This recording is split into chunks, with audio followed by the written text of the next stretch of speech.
Chukwu emela n'ụmụ anwawe chaji yova aga mere n'ụwa mụwa Chukwu zakwara n'ụmụ ekpere ihe amawe Chukwu emela amawe Chukwu zakwara n'ụmụ ekpere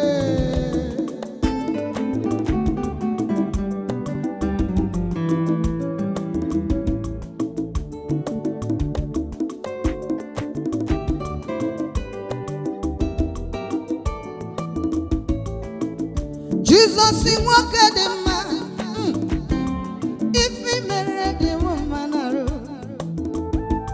odogwa kata ka nwoke obi ọma ya ọlụ ịlụrụ dị mma narụ ife anyị mela sọgwenu me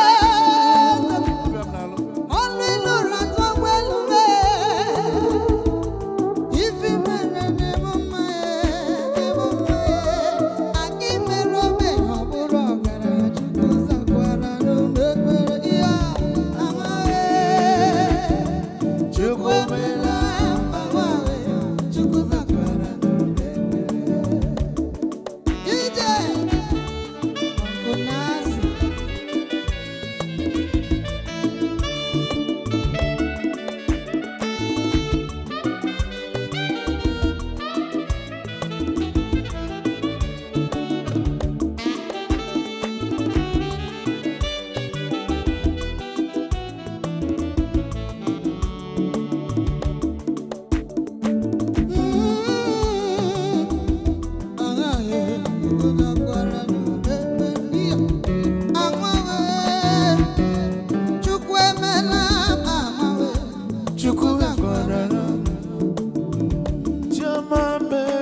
kwere na gị.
The good God is blessing us today.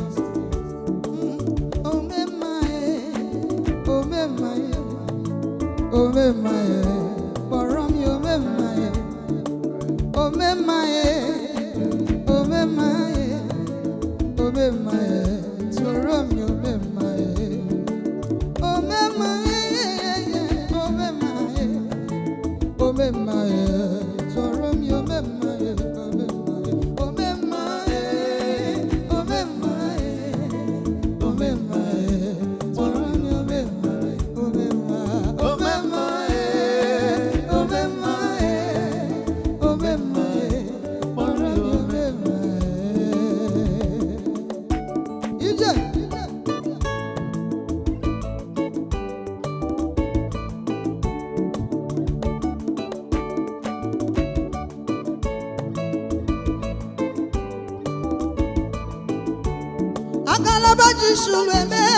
when I call you, you answer me.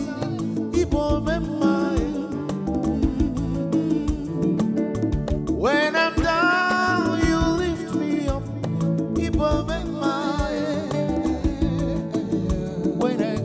When I call you, you answer me.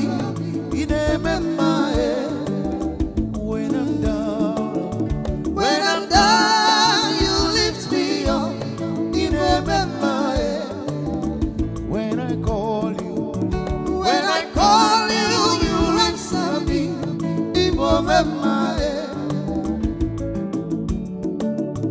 When I'm down, you lift me up.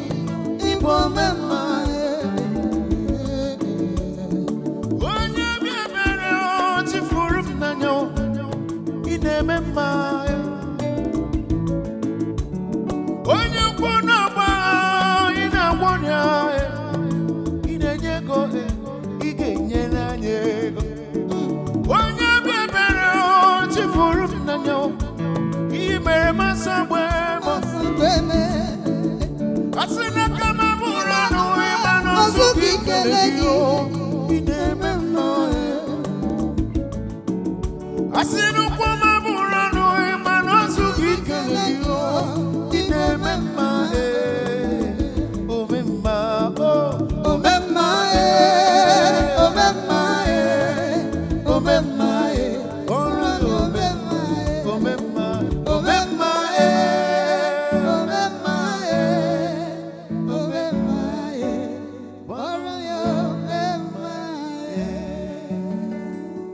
many of you remember